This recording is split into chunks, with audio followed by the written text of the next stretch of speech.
Thank you so much. This is a tremendous honor. It's a real blessing for me to be here today. It's a blessing to be honored along with Ralph Izzo, whose work is so well regarded. And it's an honor to be associated with this institution. It's an honor to be associated with Team Schools and its mission. And when I first heard about this opportunity, I thought back to about 6 years ago and to my first meeting with Ryan, which was over lunch in the Gateway building. And a friend of mine, as Ryan had talked about, said to Ryan that, to the extent you want to think about opening a school in New Jersey and in Newark, you should think about my friend Shavar. Now that was based on the fact that me and that friend played basketball all the time when we were at Duke. And we talked a lot of trash, and he represented DC, I represented Newark, so we had an ongoing Newark versus DC battle. So it wasn't anything grand, it was just the fact he thought about Newark. He said, you need to talk to my friend Shavar. Like let's go behind the curtain a little bit. But, so in any event, during this lunch, Ryan described the vision that he had for Team Academy. He described the vision for not merely a school, but an academy. And as an attorney, I'm really interested in words and the meaning of words. I ran and looked up in the dictionary, what's the difference between a school and an academy? And your average dictionary will tell you that a school is an institution where instruction is given. An academy is a school for advanced instruction. And as I listened more to the vision that Ryan had for Team Academy, it became abundantly clear to me precisely what he meant.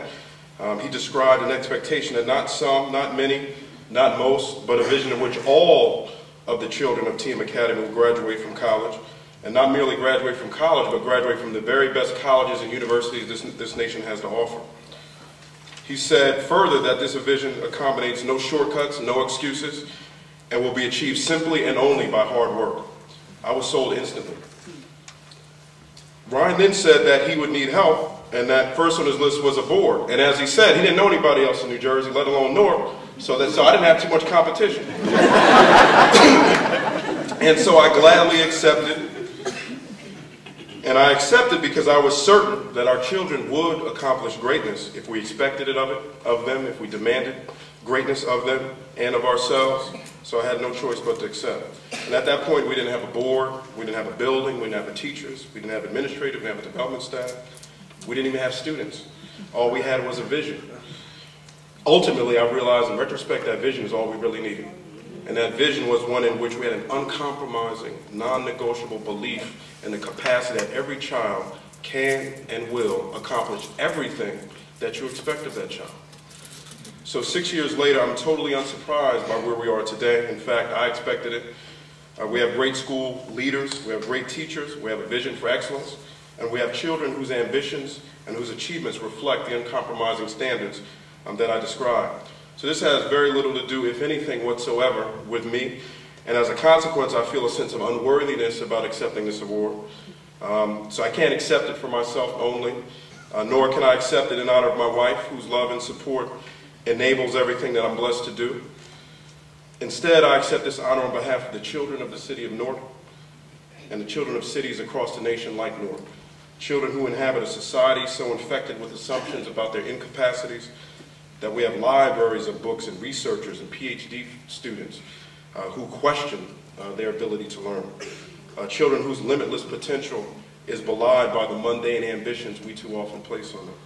I accept this award on behalf of the children whom we blame too often because we do not have the will to demand from our educational leadership the kind of strict accountability we so often demand of the children. And so I accept this award as well on behalf of the children for whom greatness is accessible today, if we simply believe in it and if we simply demand it of them. So this is a deep honor for me. It's a blessing to be here. It's a blessing to be associated with this institution. I urge each and every one of you to continue to support the work of this school. If we do that, we know exactly what's going to happen. There aren't going to be any surprises. The video talked about the 5% of children in the Newark District will be served by Team Academy. That'll be 2,300 students who will be graduating from the very best colleges and universities in this country. Please continue to support this work. Thank you very much.